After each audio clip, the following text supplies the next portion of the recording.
how many people in this room are actually named as an executor on anybody's will? That's interesting. Naming an executor, being named on an executor and will, is a great honour and privilege because somebody trusts you to do something after they're not about. But unfortunately, many people also name a professional on that will who is expected to administer the estate. And that comes at some not insignificant cost if you use that individual. So what I'm going to try and do today is alleviate some of the fears you may have about acting as executor yourself and give you a few pointers to how you can do the paperwork. Pardon? Can you just clip him around the ear holes? Being an executor to a will makes you personally liable for your actions when you are acting as such. So if you get anything wrong, distribute the estate, and then principally the revenue, decide that you've acted incorrectly, you are personally liable for that. The omission of paying them tax. Because believe it or not, although you are an executor to the will, the first duty you've got is to look after the tax man. The second duty is to pay the funeral expenses, and only then does it come down to the provisions of the will and distributing the assets of the estate in accordance with that. So really, if you're an executor of a will, the important thing you need to do first is to value the estate. You'd be surprised the number of times I walk into a room with people who are in this position and they haven't got a clue what the deceased have in the way of property, money, or anything else. So it's important if you take on this role that you know before the event, because unfortunately you can't ask somebody after the event has happened what they've got. And how many people in this room are executors would own up to knowing everything about the financial position of the person they are expected to be the executor of? Now, is that all in documentary evidence? Is there paperwork to back that up? Because I do find, even when I'm discussing wills with people, they are a little bit reluctant to discuss with the people that they're leaving their estate to what they've actually got. And it can be quite a barrier to overcome in getting them to do that. The way we do it is, whenever I take a will instruction, we do a full financial review of the individual. That doesn't need to be made available to the executors, but as long as it's somewhere on file so that when the event happens you can find it. That's another problem you might have, because wills go walkabout as well. It's important that as an executor you know what the financial position of the person you're acting is at the point that they die. The administration of the estate then comes down to, is the estate an accepted limit estate? Does anybody know what that is? That's the official term they use on the probate form. Or, exactly. And do you know up to what figure you can consider an estate to be accepted to? No, it's not. It's up to £1 million. Yeah. Anything up to £1 million. If there are charitable gifts involved, you can go up to £1 million and treat the estate as accepted. So you do not have to. If there's no charitable gift, it is 650, unless you're distributing your personal property or a personal property directly to a descendant, in which case it's 750, because there's an extra £100,000. Now 650 per individual? No, it's a couple.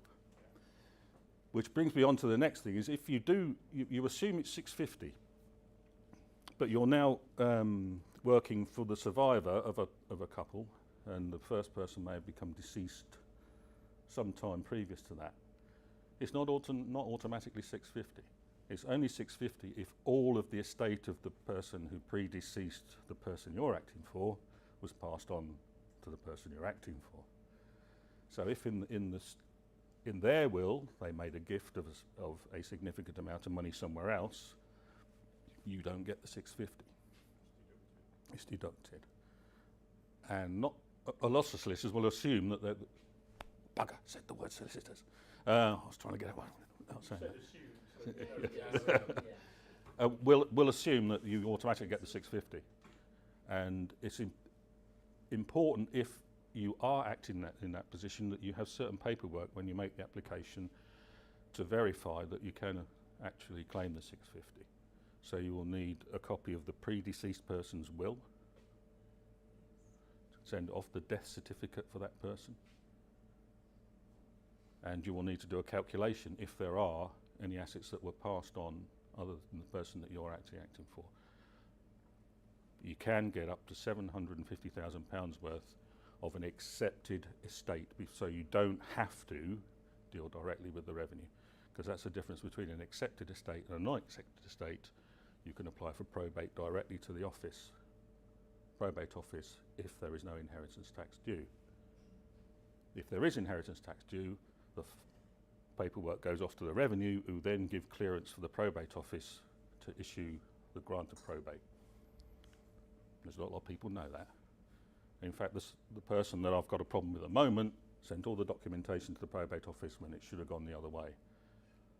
And the revenues deal with probate on an exceptional basis. They will come back. They give themselves the opportunity to come back at any time and collect tax which they feel is due. So they'll review a case which will remain open until they decide it's closed. So if they find a mistake and you have put the paperwork incorrectly to the probate office, they still reserve the right to come back and open that file up again and charge you the tax. So it's not the fact that you haven't got a clearance from them, there's no documentation saying that the revenue have no interest in this case. If you do it incorrectly, they reserve the right to come back at any time, which is an odd way of operating, but that's the way the revenue work. So you can see it's very important, if you are acting as executor, you put the paperwork in the right place at the start. And the whole crux of the issue is, how much is the estate worth?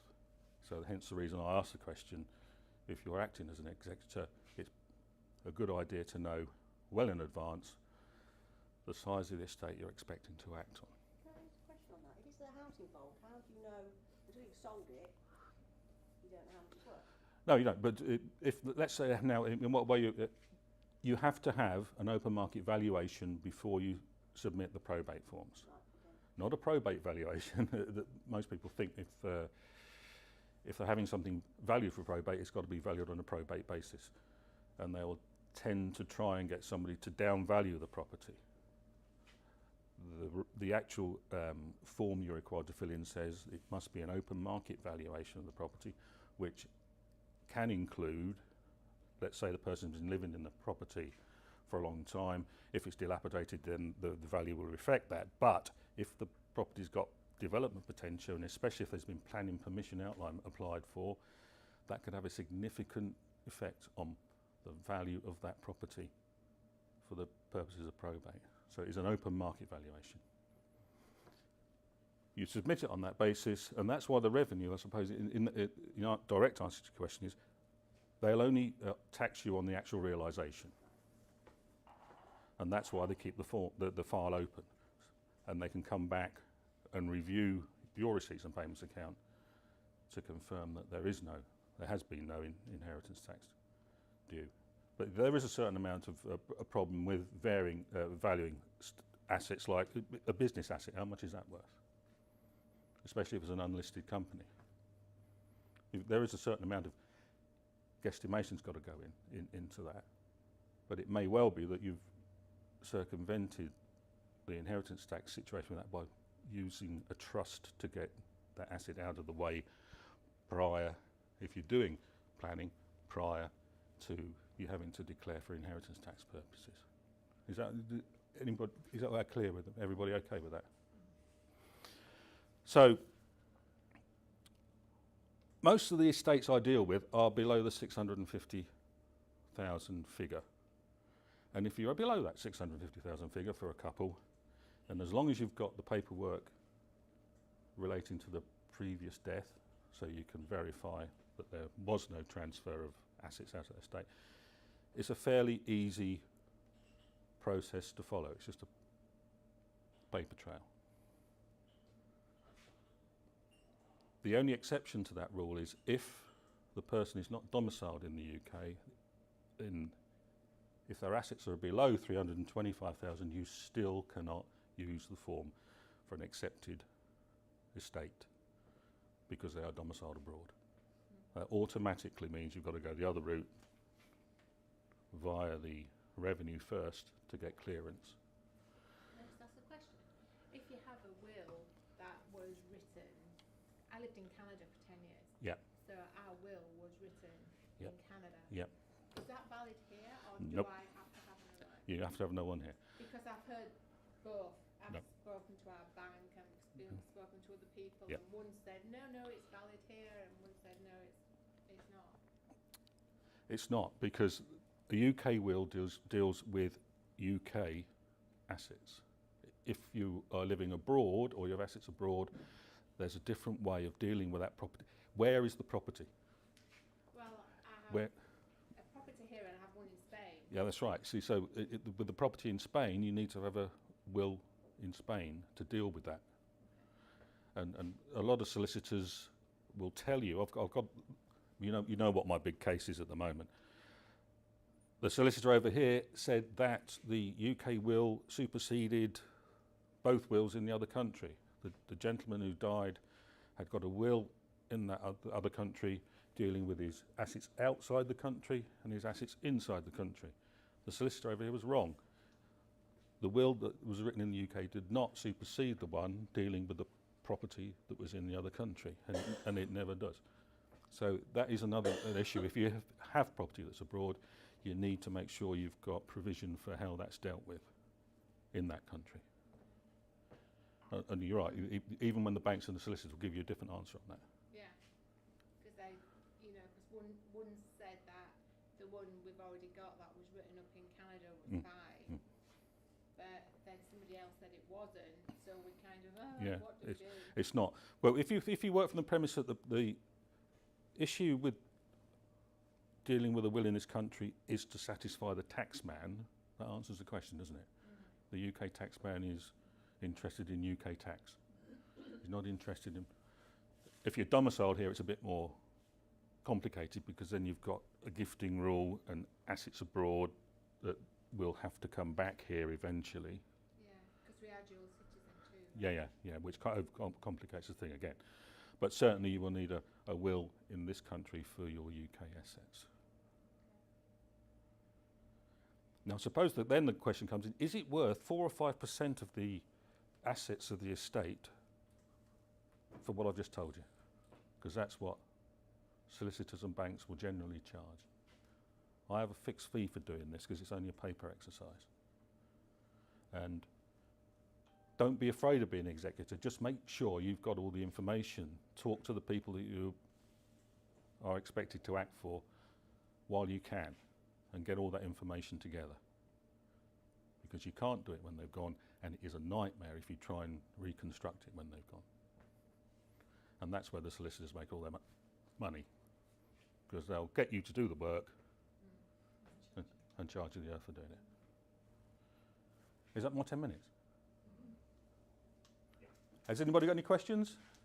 They're still awake. They're all still awake. Just so I can clarify, if it's a sole, single life, never been married, on their own. 325. Unless they're passing their property directly to one of their children, and it's 425 at the moment. Okay.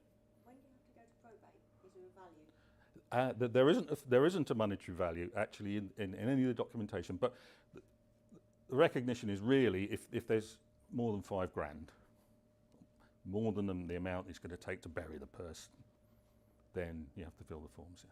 But there isn't actually a monetary value, a minimum monetary value.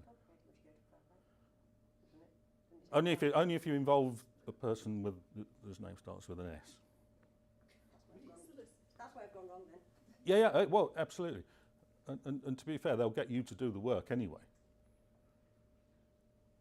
And they usually get it wrong. Because you've got to remember, most of the solicitors you deal with might do 1 or 2 of these a year. If you've got, because for the person we're executors for, his wife probably died 20 years ago. Yeah. So have we still got to, I presume everything of hers just went to him as a mirror Well, will? you've got to presume that, but you need to have a copy of But that we will. need to have a copy Yeah. of that. Okay. That's going to take some delving. It is, but when you come to actually transfer that nil rate band, you will need to provide evidence that you can claim it all. So what happens if you can't find it? They have a field day, don't they? They make you run around and you won't get it. So We you'll couldn't just find get the one. 325. Mm. My uncle's deeds to his house. Yeah. And we couldn't find them. No. And I was the executor. And we finished up having to take out an insurance policy to cover us. Yeah, yeah. For that eventuality Yeah. that some bugger might find it. Yeah, that's right. With the deeds to a property at the moment, it's just a piece of paper now. So Most of them are electronic, aren't they? yeah, they are now. Yeah. well, So it shouldn't be an issue now. You probably But I mean, you can prove that you lived there for X amount of years. Any other questions? Have I put everybody off becoming an executor? No, Just got my thoughts. yeah. Just make Yeah. sure. Yeah, that's what I wanted to do. Just make sure the investments and the insurance policies are all in the same biscuit tin. Yeah. Is there any same part of Can the you be an mattress? executor on anybody's will? Yeah, as long as you're not bankrupt and you're over 18. Assume you have 2. Do you have to use both of them? Or can No, you don't. If you make a personal application for probate, all you have to do, the personal application form is something that solicitors don't use, which is unbelievable, because they'll just do the tax forms and get you to swear the oath.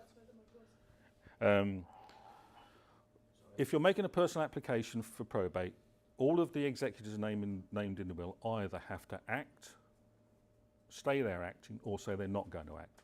So reserve the right to act or decline to act. So you don't have to have everybody acting as an executor. Now, that can be an advantage if the executors don't get on. You just got to arm wrestle and beat somebody around the head until you get the job or get away from it. And if you get more than one acting, you're likely to need, if any checks you need signing, will have to be signed by both. So when you get to that point, you decide which is actually the best way forward. I would always try and encourage just one person to act as an executor, with others reserving the right to should something go wrong. So do you actually produce wills for people, or do you just sort out the problems afterwards? I'll produce will for people, and then my people don't have problems afterwards.